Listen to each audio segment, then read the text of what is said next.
David, what's happening where you are right now, and how are the local lawmakers reacting to the troops we see right behind you? Yeah, Alex, so I am right outside the Federal Building in downtown LA, which is just across the street from the Metropolitan Detention Center. This is where this group of about, at this point, the number of troops has grown since I last spoke to you. About 24 National Guard troops with their vehicles have been stationed here all morning. There actually are traces of tear gas in the air. I'm not entirely sure where it's coming from. I don't know if it's residue from the last couple of days, but a number of people here have been kind of coughing and getting affected by it. In the last hour also, Alex, the tension has definitely gone up pretty significantly. There are more protesters here. A number of them are sort of walking right up to the National Guard troops. The troops have, on a couple of occasions now, tried to get people to move back out onto the street. I'm told that there's a march moving here from Boyle Heights, from Mariachi Plaza specifically, which is a sort of iconic, it's an icon of the immigrant community here in Los Angeles. As to your question about lawmakers, Alex, actually just a few minutes before we went to air, spoke with Congresswoman Maxine Waters, who represents a district in South LA where a lot of the activity has been over the last couple of days. She told me that she, just in the last hour, tried to gain access to the Metropolitan Detention Center, but was turned away by people who work there who did not identify themselves to her. So this is the second time in 2 days, Alex, that sitting members of U.S. Congress have been turned away from this detention center, which they have a legal right to visit for oversight purposes. Now, I asked her about her feeling about everything that's happening, the fact that the troops are here. Take a listen to a little bit of what she told me. I think now I'm going to go out into the community to see if ICE is doing what it did last night. Okay. They issued tear gas out in these communities. I'm worried about what they possibly can do or what will happen. So I'm going to be around. I may try to come back. I'm going to try and call more elected officials to come out here because of these guards with these guns. I'm really frightened about the guns.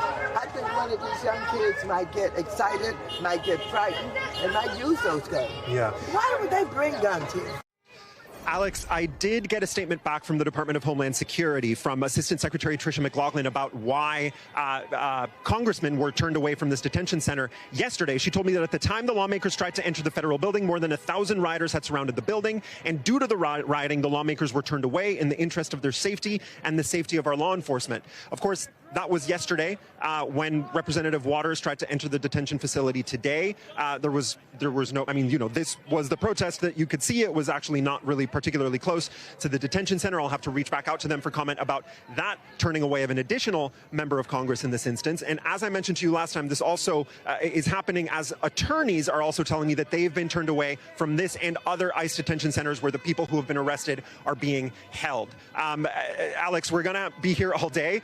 Just based on how much the tensions have risen in the last hour since I spoke to you, I think that likely they are going to continue to rise during the course of the day as more and more people gather here in downtown LA to protest the presence not only of ICE and other federal agencies conducting immigration enforcement, but now also in a historical event that hasn't happened in many decades, the presence also of National Guard troops who are here without the authorization of the governor of California, Alex. Well, listen, David, if they're coming in from Boyle Heights there, which is east of where you are by just about 3 miles if you were going to go on the 101 freeway, they will be there soon. It is not far. Certainly they're not going to be going along the freeway, but they will be making their way soon to you. Keep a very close watch. Let us know if we need to come back to you. Thank you so much, David. Let's go now to NBC's Gabe Gutierrez with new reaction from the White House today. So, Gabe, why did the Trump administration circumvent the California governor to send in the National Guard? Well, certainly, Alex, this is something that President Trump has railed against for quite some time, this idea that Democrat-led cities, in the administration's view, don't pay enough attention to law and order. And the images you're seeing right now of National Guard troops on the ground in a major American city is what the White House wants to see. And they want that message to get across that they are taking this immigration crackdown seriously. Now, we also heard from administration officials throughout the day, including Homeland Security Secretary Kristi Noem, who was interviewed this morning. Here was her justification for why the president deployed those troops. Listen. at the direction of the president in order to keep peace and allow people to be able to protest, but also to keep law and order. That is incredibly important to the president. Governor Newsom has proven that he makes bad decisions. The president knows that he makes bad decisions, and that's why the president chose the safety of this community over waiting for Governor Newsom to get some sanity. And that's one of the reasons why these National Guard soldiers are being federalized, so they can use their special skill set to keep peace.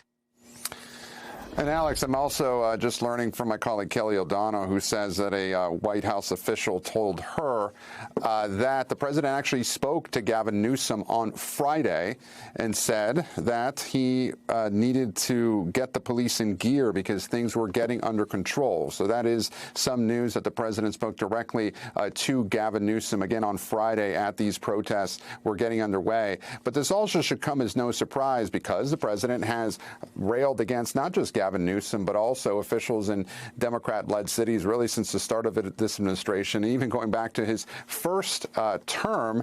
And he has also tried to make it a point that, and his borders are Tom Homan has as well, that if these local officials stand in the way of immigration enforcement, that they will then be prosecuted. Now, Tom Homan, in his interview with my colleague Jacob Sovroff, did make it clear that Governor Newsom and the Los Angeles Mayor Karen Bass had not crossed that line just yet, but he did make it clear that if they did, that they would be prosecuted. But you see those live images right there of National Guard troops on the ground in Los Angeles, waiting to see if there is any more escalation of those protests throughout this afternoon. We'll certainly be watching, and the administration is watching too. Again, though, the president had already spoken with Governor Gavin Newsom, and he deployed those troops, even despite Newsom's opposition, Alex. Opposition because Newsom said that we've got it under control and we can handle it. But there you have it. Okay, thank you for that, Gabe.